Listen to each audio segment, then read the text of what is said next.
Bienvenue à cette conférence de 45 minutes. Pourquoi mon entreprise manufacturière est une cible de choix pour les pirates. Bienvenue à cette présentation Pourquoi le secteur manufacturier est une cible de choix. Mon nom est Pierre Tocci, conseiller principal en stratégie de transformation DTI chez NoviPro et je serai votre animateur aujourd'hui. Je ne pourrais faire mon métier de conseiller stratégique si je n'étais pas appuyé par des gens très experts dans leur domaine, notamment mon collègue Patrick Caron et Dominique Derrier de NoviPro. Patrick, en 2 mots, présente-toi s'il te plaît. Oui, bonjour Pierre, merci. Je suis ingénieur mécanique de formation. J'ai travaillé 25 ans dans les entreprises manufacturières exportatrices, donc vraiment dans le manufacturier. Environ 20 ans dans les pâtes et papiers, puis environ 5 ans en automatisation robotique. J'ai principalement eu des postes de direction en ingénierie, en production et aussi aux opérations. Puis depuis maintenant 5 ans, je suis avec NoviPro et j'accompagne les entreprises dans la transformation numérique, principalement au niveau du ERP, IoT et tout ce qui a rapport à l'analytique avancée. Dominique? Bonjour Pierre, bonjour Patrick. Moi je suis Dominique Derrier, je suis le responsable de la sécurité pour le groupe NoviPro, gestion du risque et puis j'accompagne aussi des clients dans leur voyage vers la cybersécurité ou dans les obligations qu'ils ont à mettre en place pour se protéger contre les menaces et les cyberméchants. Donc, en ma compagnie aujourd'hui, j'ai 2 personnes experts dans leur domaine. On va parler de manufacturier et de cybersécurité. Pour vous parler de NoviPro, près de 30 ans, en fait 1993, la fondation, et on se distingue par une équipe de 125 professionnels dotés d'expertise de haut niveau. Beaucoup de travaux qu'on fait en service conseil sont basés sur des cadres de référence ou des méthodologies qui sont reconnues dans l'industrie. Et d'ailleurs, nous en avons bâti quelques-unes au fur et à mesure des années. Et finalement, les projets que nous entamons sont des projets qui peuvent avoir des cycles de vie assez longs. Donc, on est là du début à la fin pour vous accompagner. Notre agenda aujourd'hui, nous allons discuter de l'état de la menace avec Dominique, simplification dans sa vue, les vulnérabilités. Suite à ça, nous allons passer à des cas réels avec Patrick et finalement le take-out. Donc, Dominique, lançons la conversation cet après-midi. L'état de la menace, qu'en penses-tu? Pour bien parler de l'état de la menace, Pierre, il faut parler de la gravité, ou en tout cas de la gravité d'un incident. Dans le diagramme, on représente une entreprise, une personne qui comment elle se situe en termes de menaces, d'incidents de cybersécurité, d'éléments qui peuvent la toucher. Ces éléments sont très personnels, sont très propres à l'entreprise, puis on a une barrière autour de la personne qui va nous faire prendre en compte la gravité et prendre action. On a sur une échelle montante-descendante le risque le plus fort, le risque sur l'intégrité physique. L'intégrité physique, on parle de vie et de mort. Hein. Donc ça, c'est éthiquement, on a des mesures éthiques par rapport à ça, on a un appétit par rapport à ça, on a une posture par rapport à ça. C'est la gravité ultime qui puisse arriver. Ensuite, on peut avoir du juridique, on peut avoir le risque réputationnel, notre capacité à vendre sur le marché, notre capacité à exister dans le portrait des différentes entreprises, dans le portrait, dans le paysage des différentes entreprises. La notion financière, qui est une gravité importante parce que des pertes financières, des pénalités, et puis on va le voir dans le monde du TITO, la perte financière peut être vraiment, vraiment forte. La charge de travail qui peut être une gravité, conséquence d'un cyberincident, qui va générer du travail, donc il va falloir trouver des ressources supplémentaires pour réparer. Est-ce que c'est très grave? Est-ce que ça apporte un risque d'entreprise, d'intégrité physique? Peut-être pas, mais c'est des risques. Puis on a des risques qui sont très minimes. C'était la période, quelque temps, d'imprimer les agendas d'école, d'imprimer les différents, du vol de temps. Oui, c'est des risques pour l'entreprise, mais la gravité, elle n'a pas d'impact fondamental sur la vie d'entreprise. Et puis dans l'autre dimension, on rajoute la notion de la distance. Cette notion de la distance, c'est un élément humain qui est à l'intérieur. Si on regarde un petit peu les différentes menaces qui sont arrivées durant la dernière année, les derniers mois, dernières années, ou en tout cas les derniers 6 mois, dernières années, on voit des éléments qui s'arrivent et qui sont loin de nous. On parle de groupes de pirates qui sont rentrés dans des missiles nucléaires. On parle de centrales de traitement des eaux en Californie. Des gens qui sont rentrés à l'intérieur. On a des menaces de logiciels qui sont un petit peu complexes, qui sont très loin de nous, mais on a vu que ça existait. Tout ça, on les classe dans du monde des problématiques à la James Bond. Hein, ça, c'est les films de James Bond, puis on les met très loin de nous. Et ça ne va pas venir dans notre sphère de risque. Ça ne va pas rentrer dans notre sphère de gravité, donc on ne va pas forcément s'en rendre compte. Et puis, là, on a la distance, donc là, c'est loin, puis on voit que la distance se rapproche un petit peu de nous. Okay, si on continue par la suite, on va voir que la menace se rapproche un peu plus de nous. On voit une entreprise qu'on connaît, un collègue qui nous raconte une histoire, des entreprises d'ici qui se font attrapés par des groupes de cybercriminels. Et là, effectivement, c'est là où on se dit, ah, la gravité est importante, donc il va falloir que je fasse quelque chose, il va falloir que je regarde quelque chose. Le point ici, c'est de dire que la distance n'est pas un facteur de réduction du risque. C'est pas parce que ça se passe loin que ça peut pas se passer ici. L'exemple le plus simple, on a un incendie qui s'est passé. J'ai la chance d'habiter sur l'île de Montréal, ça m'évite un tas de trafic à matin, mais si j'ai un incident qui se produit à Longueuil, un incendie qui se produit à Longueuil, par exemple, ça ne va pas me donner le goût d'aller vérifier mes extincteurs. Par contre, si l'incendie arrive dans mon quartier, je vais le regarder. Pourtant, le risque d'incendie est le même d'un bord à l'autre. Donc, la distance n'est pas un facteur de réduction de risque. Et ça, c'est très important de le comprendre. C'est pas parce que ça se passe ailleurs, loin de nous, qu'il ne faut pas prendre en considération. D'ailleurs, Dominique, on parle de distance, mais on devrait aussi parler de type de méchants, de garnement, ce qui est les mauvais acteurs maintenant. Alors, pour parler de la menace, maintenant qu'on comprend le risque et qu'il nous touche, il nous touche, alors à plus ou moins haut niveau en fonction de ce qu'on a à protéger, hein, on a une menace qui est existante. Aujourd'hui, il y a à peu près 36 groupes de ransomware qui existent à travers le monde. Des groupes, on est capable de les identifier parce qu'ils ont toutes des techniques particulière d'attaque. Et c'est comme ça qu'on arrive à retrouver qui fait partie de quel groupe. 36 groupes avec tout un système pyramidal de cybercrime, avec des gros poissons, des plus petits jusqu'aux revendeurs du coin de la rue qui est capable de faire des actions, des access brokers, qui sont des gens qui vont faire du piratage de premier niveau, puis quand ils vont choper un poisson un peu plus gros, bah, ils vont l'escalader à du crime plus organisé, puis ça va monter sur une pyramide comme ça. On a des 36 groupes, dans les 36 groupes, il y en a qu'on voit dans les journaux, on voit le fameux Reveal, on voit Avadon, on a vu Darkside qui est apparu, on a vu qui est apparu, disparu, revenu, on a Babook, on a vraiment plein, les 36 que j'évoquais, avec des missions plus ou moins louables, hein. Certains se revendiquent comme auditeurs de sécurité, et puis ils ne feront jamais de mal aux écoles, aux hôpitaux, à certains secteurs.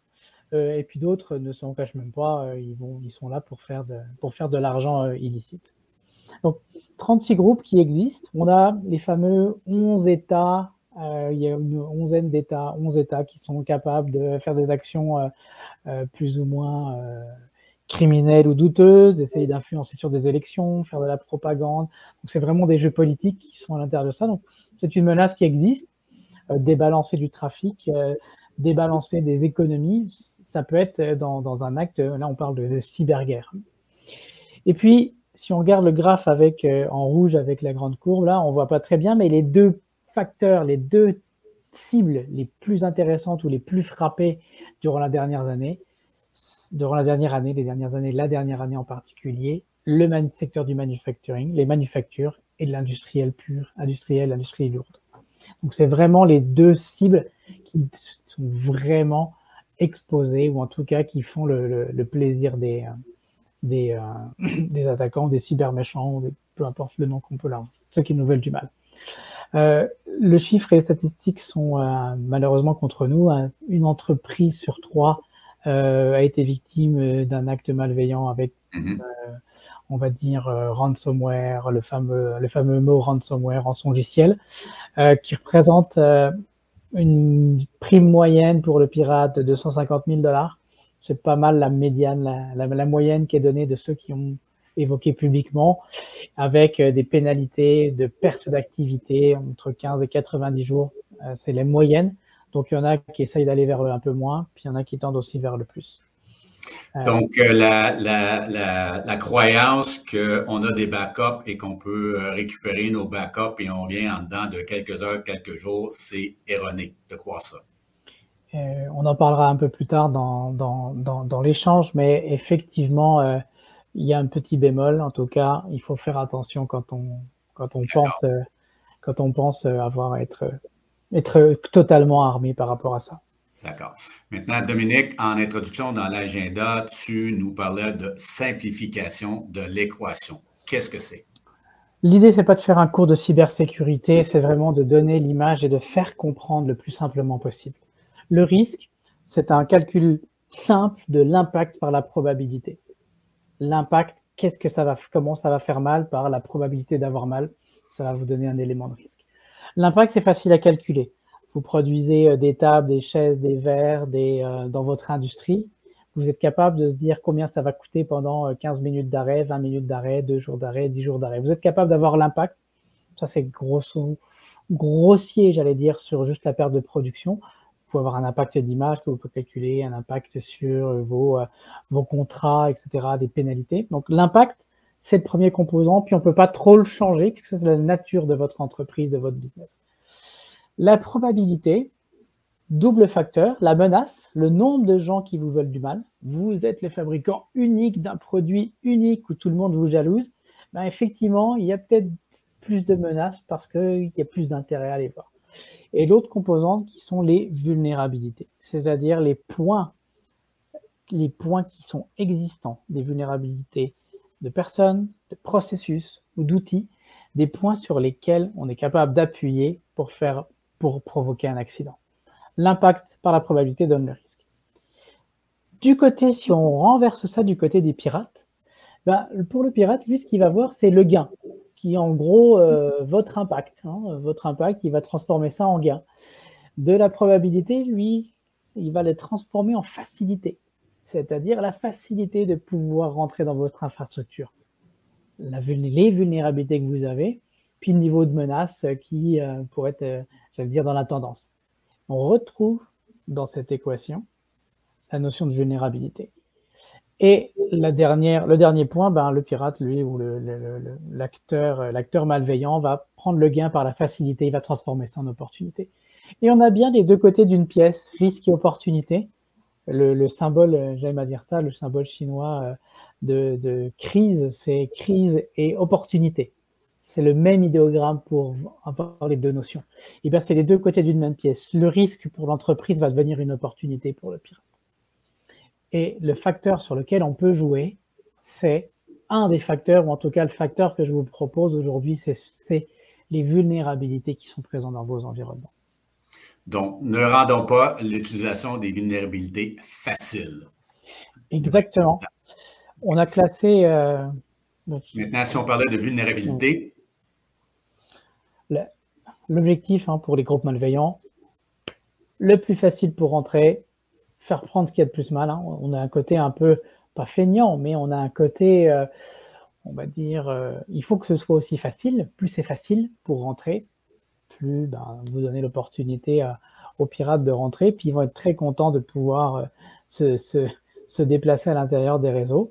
Et on joue aussi sur la patience des cybercriminels qui sont capables de prendre leur temps, de préparer leur coup pour perpétrer un acte malveillant.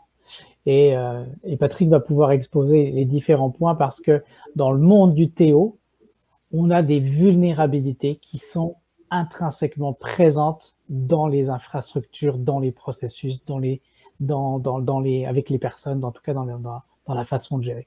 Ça a été fait comme ça. Et forcément, les vulnérabilités, c'est ce qui va jouer gain, risque, opportunité, risque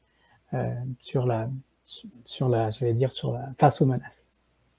Patrick, parlons maintenant des 4 axes qui tissent à l'écran, convergence, obsolescence, méconnaissance et fournisseurs. Et débutons avec la convergence, toi qui es un ex-directeur d'usine. Parfait. Premièrement, c'est ici on parle de convergence des TO et des TI. C'est bien important de redéfinir TO comme étant technologie opérationnelle, donc toutes les technologies sur le plancher de production pour être capable de produire. Donc ici, on parle des automates et tous les robots et ainsi de suite, qui est vraiment la couche sur le plancher. tandis que TI, c'est technologie de l'information, ce que vous connaissez plus au niveau corporatif également. Puis pour bien comprendre pourquoi on parle de convergence TO-TI aujourd'hui, je vais vous amener dans l'écran qui est juste en bas où on parle d'industrie 1, 2, 3, 4.0. La première chose, c'est qu'industrie 1.0, c'est dans le temps, juste pour vous ramener dans le temps, c'est les machines à vapeur, tandis que 2.0, c'est l'électrification et commencer à produire en masse. Mais ce qui nous importe plus pour aujourd'hui, pour notre conférence, c'est l'industrie 3.0, qui est toute la question de justement l'avenue des automates, tout ce qui est pour aider la production, ainsi que les robots.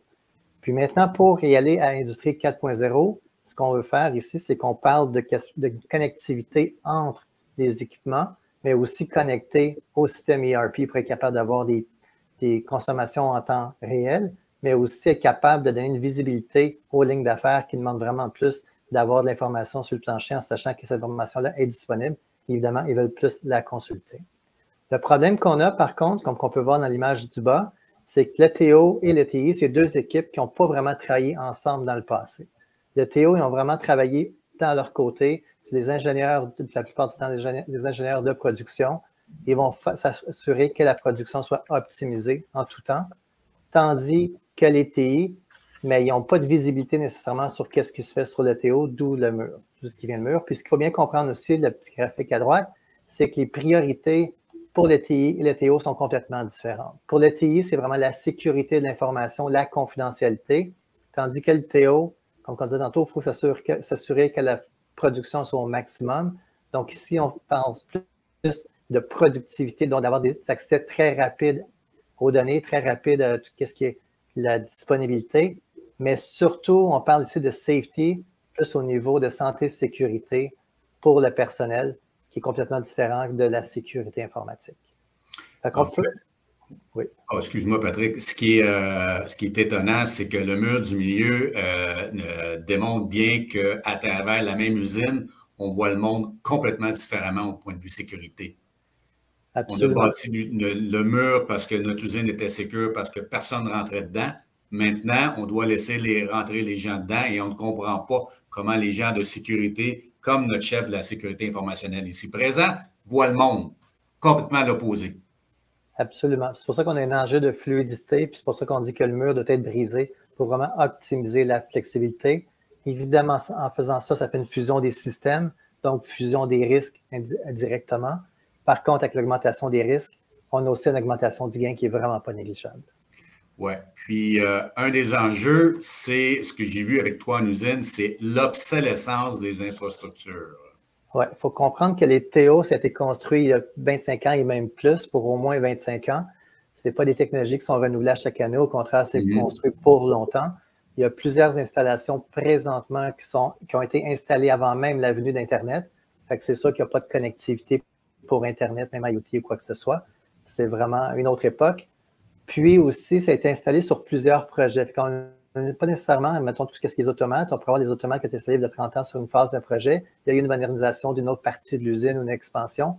On a une autre installation qui va être peut-être le même fournisseur, peut-être pas. Puis si c'est le même fournisseur, c'est même pas la même génération d'automates. Donc, on se ramasse avec vraiment des automates de versions différentes, avec des patchs différents et puis aussi avant Internet, comme on mentionnait tantôt. Fait qu'on a un enjeu de ce côté-là, définitivement. C'est sûr que la connaissance, plus c'est hétérogène, plus c'est diversifié, mais plus on perd les acquis de connaissance parce que, bon, nos gens partent, vont faire d'autres choses, etc. Donc, on a un risque. Exactement. Puis, on n'est pas nécessairement très bien préparé pour la modernité non plus. Encore, on a plusieurs équipements qui sont sur des Windows XP ou sur des Windows 95. Il y en a encore ces vieilles versions de Windows-là. Fait que c'est sûr que Dominique entend ça. Lui, il va être le but, c'est de dire qu'on va l'isoler du reste de la sécurité pour être sûr qu'on va être sécure. Maintenant, la méconnaissance qui est ton troisième axe. Absolument. Ici, c'est la méconnaissance du risque. Fait autrement dit, ce qu'on dit, c'est que tout ce qu'il y a ici, c'est une question que ce n'est pas pas nécessairement tout le monde qui connaît les risques qu'il peut y avoir. Puis, gardez en tête aussi que les pirates ils ont souvent une meilleure connaissance de l'interne que votre propre personne à l'interne. Autrement dit, tantôt, ils étaient patients. Fait qu'il y a une question de patience, puis aussi de bonne connaissance de leur côté. Fait que c'est très important d'avoir cette notion-là en tête. Puis, ce qu'on voit en bleu ici, c'est un réseau typique d'une entreprise. Puis, en bas, c'est les PLC, les automates. Fait qu'on peut voir ici vraiment une structure typique. Puis ce qui est en rouge, c'est plus une question de ce qu'il y a les points d'attaque qui pourraient être possibles. Un exemple, les clés USB, c'est déjà arrivé quelqu'un de malfaisant a décidé qu'il mettait des clés dans le stationnement de son compétiteur, puis évidemment, un des employés du compétiteur a pris la clé, l'a mis dans le système et a infecté toute l'entreprise. Ça, c'est le genre de choses qui peut arriver. Courriel aussi, c'est facile maintenant d'envoyer des courriels. On a beaucoup de fois qu'on gagne quelque chose. Fait qu'il y a beaucoup de monde qui vont les cliquer pour dire « j'ai gagné quelque chose ». Mais à le fond, c'est pas vraiment destiné à être gentil, c'était plutôt frauduleux. Puis finalement, les équipements externes, on peut voir juste en bas des PLC, il y a le petit carré rouge qui est un laptop. Ça arrive souvent en entreprise où ce que le technicien de l'automate va arriver, mettons un fournisseur technicien, il va arriver de l'externe, il va prendre son laptop, il va le brancher directement sur le PLC d'entreprise sans nécessairement passer par un VPN. Ça arrive aussi. C'est pas ce qu'on veut, c'est pas souhaitable, mais ça pourrait aussi mettre le réseau à risque.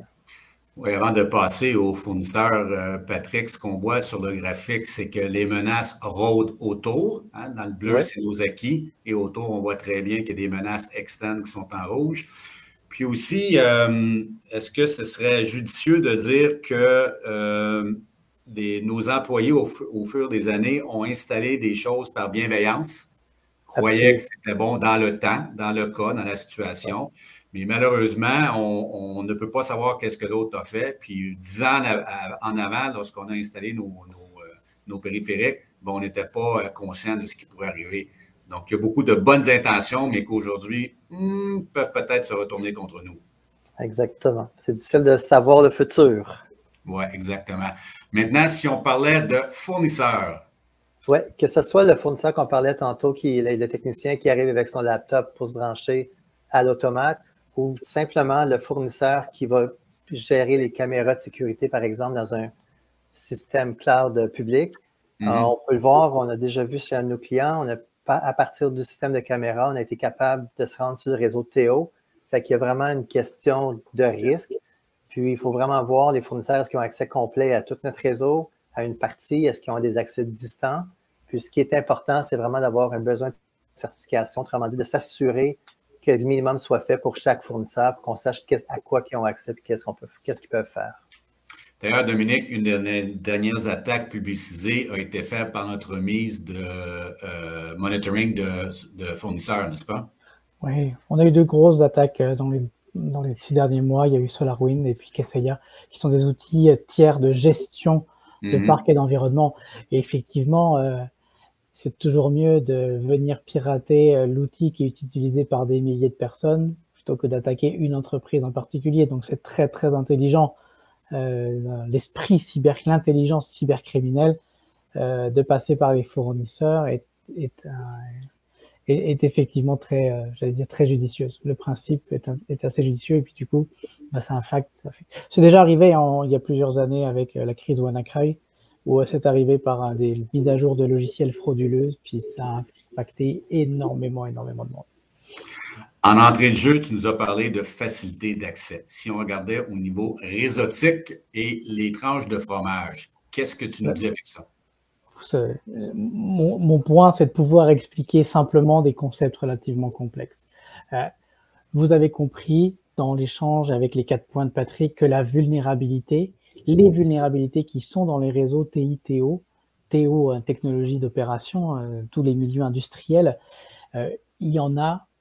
C'est très difficile de les corriger d'un seul coup parce qu'on traîne de l'historique, parce qu'on traîne des éléments qui sont en place. Donc, les vulnérabilités sont très, très grosses. Une machine Windows XP, ça vous oblige même à descendre les niveaux de sécurité pour que ça parle avec d'autres ordinateurs dans l'entreprise.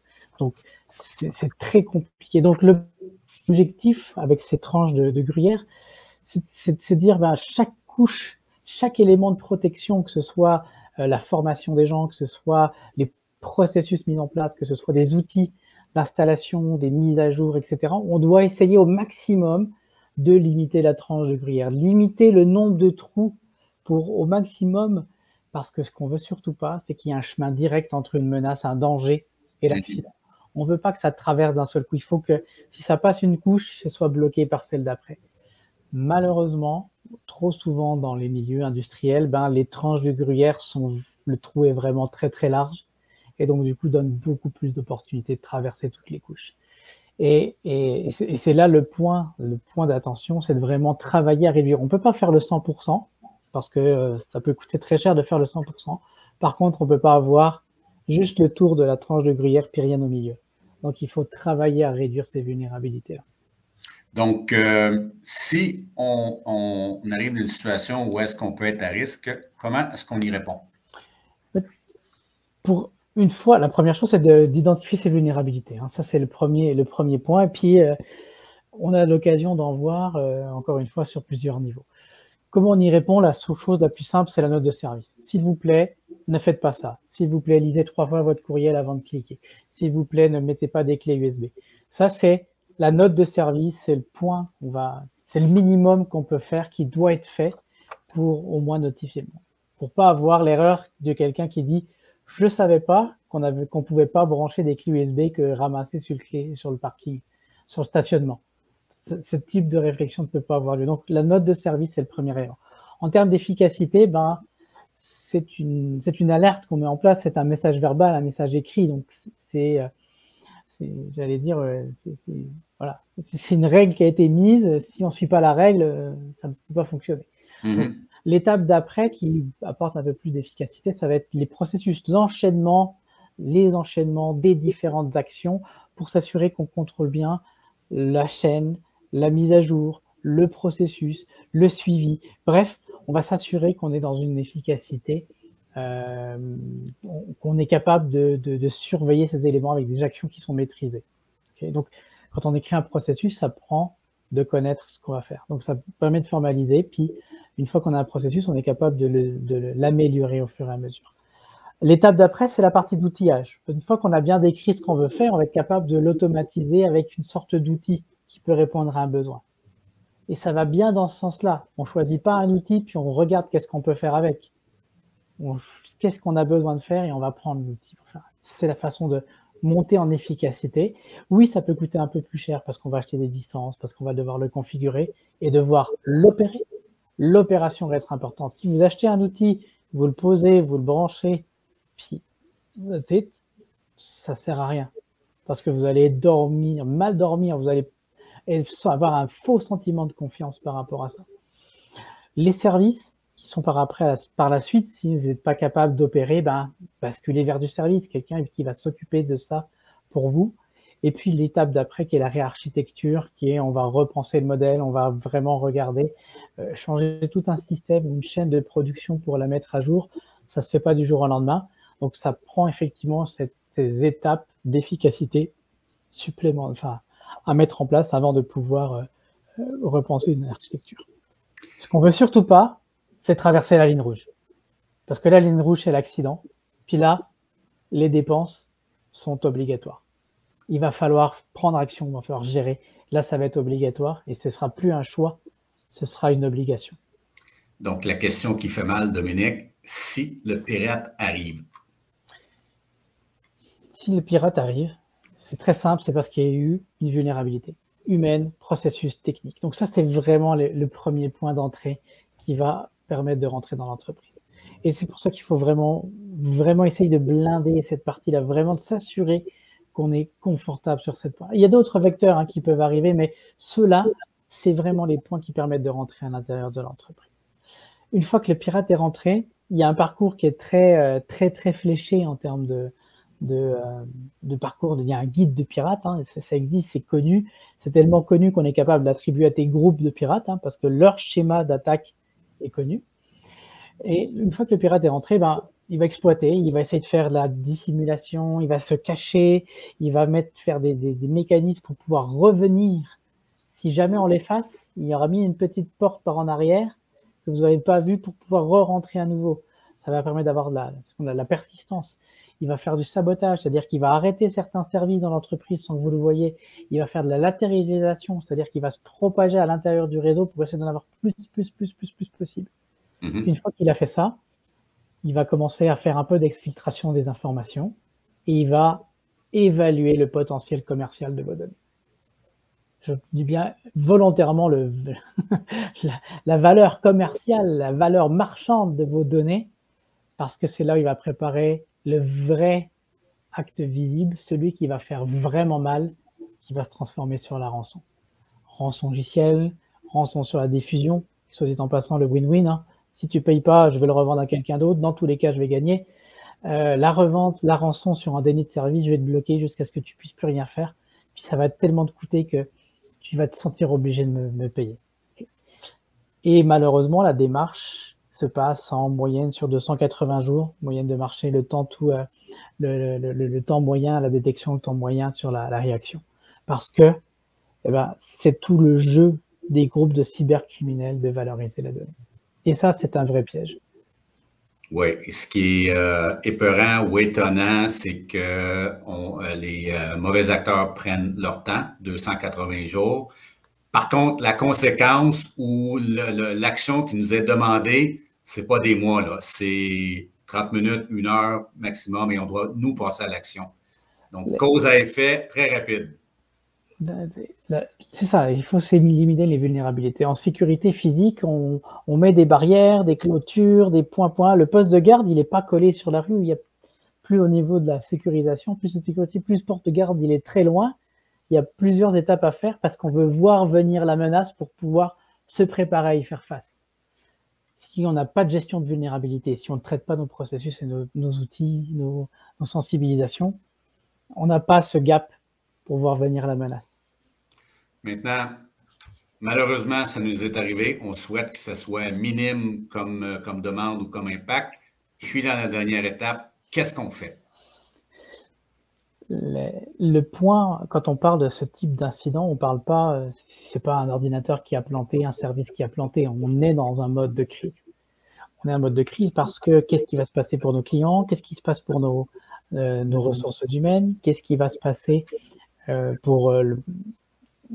point de vue légal? On a le projet de loi 64 qui a été signé il y a quelques semaines et du coup, qu'est-ce qui va se passer? Il faut qu'on fasse notre déclaration d'incident, il va falloir qu'on prévienne potentiellement les différentes personnes impactées, etc. Donc, on a tout un élément d'entreprise. On ne parle pas juste d'ordinateur à réparer. On parle vraiment de l'entreprise, qu'est-ce qu'elle doit faire. Et donc, la cellule de crise implique des gens de l'interne, des C-level. C'est vraiment le CEO, le CTO, le DRH, toutes les personnes qui sont le CFO. Il faut provisionner de l'argent pour réparer. Effectivement, tout le monde va être impliqué. Donc, de l'interne et de l'externe. Évidemment, pour faire une cellule de crise, c'est est-ce qu'on a bien la liste des gens qu'on doit contacter? Est-ce qu'on a bien nos moyens de communiquer? Est-ce qu'on a déjà un plan à l'interne, à l'externe? Si vous ne l'avez pas, il faudra le faire dans les minutes, dans les heures de la gestion de crise. Donc, on se rajoute des étapes. Et finalement, Dominique, la dernière question qu'on doit tous se poser. J'ai peur, je pense que ça va nous faire mal. Est-ce que je dois payer? Le paiement ne doit jamais être le premier réflexe. Il ne faut surtout pas que ce soit le premier réflexe parce que sinon, il n'y a aucune garantie de résultat. Même si les pirates vous promettent de ne pas recommencer, vous promettent que vous allez récupérer vos données, vous promettent tout un tas de choses, que ça va être un 100%, que c'est sécuritaire, ce n'est pas une garantie. Ce n'est pas une garantie. Les statistiques jouent contre nous, où on a seulement 20% des gens qui récupèrent leurs données après un paiement. Parce que c'était chiffré avec plusieurs clés différentes, ça a été chiffré avec plusieurs informations, c'est peut-être pas l'information nécessaire. Le paiement ne doit jamais être la première option à laquelle penser. Il faut bien faire son identification, son analyse, pour pouvoir savoir d'où c'est venu, quelle est la vulnérabilité, parce que si vous la fermez pas, la vulnérabilité, et puis que vous la redémarrez sur votre site de relève, ça va vous prendre 5 minutes avant de vous refaire attraper, puis là, vous n'aurez pas de plan B. Il y a personne qui a 3 plans de relève qui sont faits. Ça fonctionne pas. Puis sur des TO, encore plus compliqué, on n'a pas une usine qui attend à 200 km plus loin, ça se passe. Donc, en fermeture, j'ai perdu mon écran, excusez-moi, et voici. Donc, S'il vous plaît, vous assurez que vous n'êtes pas une cible de choix. Donc, il faut vraiment évaluer vos vulnérabilités et votre posture pour y remédier. Posture étant un petit peu votre santé envers la cybersécurité. Vous assurez que les mesures fonctionnent. Est-ce que c'est réaliste? Est-ce qu'on a les bons moyens, etc., comme Dominique disait, puis aussi en fonction des moyens qu'on a. Faut vraiment entraîner vos réflexes pour éviter le suraccident. Dominique a parlé de cellules de crise, mais une cellule de crise, c'est beaucoup aussi de l'organisation de la communication, rôle et responsabilités, qui fait quoi quand. On n'est pas obligé d'avoir un incident pour le pratiquer. Il faut juste le dessiner et que tout le monde soit conscient. Et finalement, ben, implanter l'amélioration continue, ben, c'est pas penser que hier est garant de demain. Loin de là, l'environnement change. Et un ex-directeur d'usine qui est Patrick pourrait nous dire, je pourrais probablement confirmer qu'il n'aimerait pas vivre une cyberattaque aujourd'hui. Définitivement pas. Donc, sur ça, messieurs, merci d'avoir participé avec moi à ce webinaire. Merci à vous tous. Et maintenant, nous allons procéder avec une période de questions.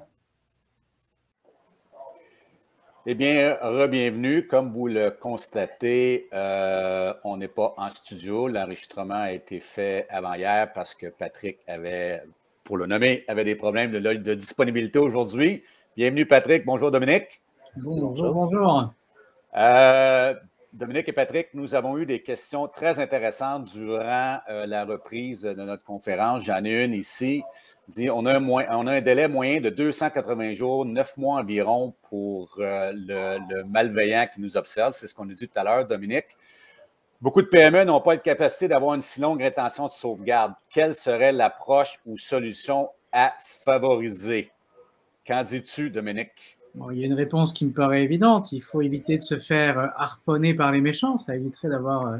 Ça, c'est la réponse facile. Ouais. Malheureusement, les statistiques se jouent contre nous. Hein. Je l'ai dit à plusieurs reprises. 280 jours, c'est le délai moyen. Et puis, il faut rajouter à ça un petit 45 jours supplémentaires de réparation généralement. L'idée, c'est de détecter au plus tôt. Il y a des bonnes pratiques sur les gestions des backups. Les backups annuels qu'on va garder sur 10 ans ou 7 ans, ça va dépendre de certaines réglementations. On va avoir des backups mensuels, des backups hebdomadaires. Donc, il y a toute une stratégie de backup qui permet de savoir ces informations. Malheureusement... Et aussi de les externaliser. Et les externaliser. Sous des médias différents. En fait, on appelle ça du air gap. C'est-à-dire qu'on va déconnecter les systèmes de backup pour éviter de se les faire voler dans le cas de l'intrusion. Parce que ce que vont faire les pirates, en fait, 280 jours, c'est si vous avez une chance d'avoir des backups, mais de grandes chances, les pirates vont désactiver vos systèmes de backup. Que vous ne puissiez plus rien faire. La seule donnée valide serait celle qui serait exfiltrée. Ouais. C'est vraiment très problématique sur ces éléments-là. Et donc, il faut pouvoir protéger ces backups, il faut pouvoir ajouter cette détection pour aider à réduire le MTD, là, le Mean Time to Detect. Il faut vraiment réduire ce Mean Time. Est-ce qu'on est vraiment piraté dans les 280 jours? Ça, c'est un autre débat, parce qu'il y a plein d'outils automatiques qui sont en place, qui permettent de rentrer. Et du coup, ce n'est pas forcément exploité, mais ça fait 280 jours. Oui, puis il y a aussi beaucoup de technologies qui nous permettent de voir le trafic anormal sur un réseau. Ça fait qu'on peut vraiment le détecter en amont. S'il y a des choses anormales qui se passent, puis anormalité, ça indique peut-être un malveillant qui nous observe. Patrick, on a une question et je crois que tu es la meilleure personne pour y répondre. Je suis un directeur d'usine qui a externalisé sa gestion informatique. On m'a dit que je suis protégé. Toi, comme un ex-directeur d'usine, avec les connaissances que tu as aujourd'hui, est-ce que tu te sentirais vraiment protégé? Pas vraiment. Ça peut être un faux sentiment de confiance. On peut le voir dans les exemples qu'on a eu au début des attaques. Il y a plusieurs des attaques qui passent effectivement par le fournisseur externe en premier. Et vu que le fournisseur externe se fait attaquer, il peut même attaquer toutes les autres entreprises qui supportent. Donc, on peut le voir. C'est super important d'avoir une certification de nos fournisseurs externes. Oui, puis moi, en tant que personne qui regarde beaucoup le risque en entreprise, je me dirais un fournisseur externe ne peut pas vivre ce que toi, tu peux vivre sur un plancher au niveau de la fragilité. Exemple, quelqu'un nous pose une question ici. Est-ce que je dois remplacer tous mes vieux PC XP parce que On pourrait dire oui, mais ce n'est pas la manière la plus facile. Tu ne peux pas juste faire un rip and replace. Là. Effectivement, puis surtout, puis il y a même la chaîne que tu ne peux pas l'arrêter nécessairement. Puis dans ces cas-là, c'est plus de l'isoler, de s'assurer que ces PC-là peuvent pas être... il faut avoir un accès externe ou en tout cas au moins les isoler du reste de l'entreprise. Oui, ça rentre un petit peu dans ton équation que tu disais au début de la conférence, Dominique, le chemin critique, la valeur des données, la fragilité que l'on a. Il faut quand même observer c'est quoi qui est au bout de l'équation. Si c'est un XP, puis c'est lui qui manage notre PLC, puis que la profitabilité de l'usine est connectée à ça, ben peut-être que c'est le premier chemin qu'on veut isoler. Oui. Il va y avoir un problème avec l'obsolescence. Il y a quelqu'un dans le chat qui parlait de l'obsolescence, c'est impensable. Il y a des systèmes obsolètes qui gèrent les centrales nucléaires. Hein. On s'entend qu'une centrale nucléaire, ça fait boum hein, quand ça ne fonctionne plus. Donc, il y a une vraie question sur la pérennité des systèmes d'exploitation et l'obsolescence. Et un système XP, il y en a encore dans des ATM de certains guichets automatiques, là. Pour retirer de l'argent, on peut frauduler. Il y a des attaques qui se font avec une simple clé USB, puis hop, on est capable de modifier l'intégrité du distributeur de monnaie. Donc, et donc, c'est un point à adresser. On peut faire de l'isolation, on essaye de les cantonner dans des petits espaces comme ça, on a la difficulté à les avoir. Hein. C'est le système on va mettre plusieurs couches de protection pour éviter de s'y rendre. Mais aujourd'hui, la fusion des mondes fait en sorte qu'on veut récupérer ces informations pour optimiser, pour améliorer la rentabilité, la productivité. Et donc, on va créer des passerelles sur des équipements obsolètes. Et c'est là où on s'expose vraiment au risque. Oui, absolument. C'est non plausible de penser qu'on va moderniser nos usines. Ça se fait pas. Ça se fait, mais petit à petit. C'est une question d'évolution. Exactement, parce qu'on ne peut pas décider qu'on fait un shutdown complet juste pour remplacer des PC. C'est complètement illusoire de penser ça. Là. Attention, c'est toujours la balance. C'est les deux côtés de la pièce. Hein, il faut faire attention. Parce que vos vulnérabilités vont être les opportunités pour les pirates. Donc, il faut faire attention. Donc, il faut prendre ce plan de renouvellement. Évidemment, ce n'est pas Snap, mais il faut le prendre en considération, le budgéter, le refaire sereinement, étape par étape. Parce que sinon, encore une fois, des Windows 3.1, c'était joli avec le logo bleu en arrière, mais vous ne voulez pas ça, vous ne voulez pas faire le retour dans... Il va falloir... faut pouvoir avancer. Justement, comme argument de fin, Dominique, tu viens d'illustrer la réalité parfaite. Un chef de la sécurité informationnelle qui est beaucoup axé sur réglementation, cadre de référence, versus un directeur d'usine qui a sa vie de tous les jours, c'est de produire. On a un monde de différence entre les deux. Et au niveau de la gouvernance, on essaie de rapprocher les deux mondes pour avoir un juste milieu. Et ça, c'est le défi que quelqu'un comme moi a aussi avec les directions d'entreprise. Mais c'est obligatoire. C'est la seule façon de pouvoir s'unir sur la cyber-résilience, la cybersécurité, la cyber-résilience. C'est la seule façon de mettre ensemble ces deux énergies. Ça paraît évident en le disant comme ça, mais quand on va sur le terrain, quand on échange, on voit cette difficulté. Et puis, la difficulté ou notre désorganisation, c'est une vulnérabilité. Vulnérabilité pour les uns, opportunité pour les autres. Mais merci, Patrick. Et bon, est-ce qu'on est... Merci. Et Dominique. Et vous rappelez que nos présentations sont disponibles sur notre hub de contenu à hub.novipro.com. Merci.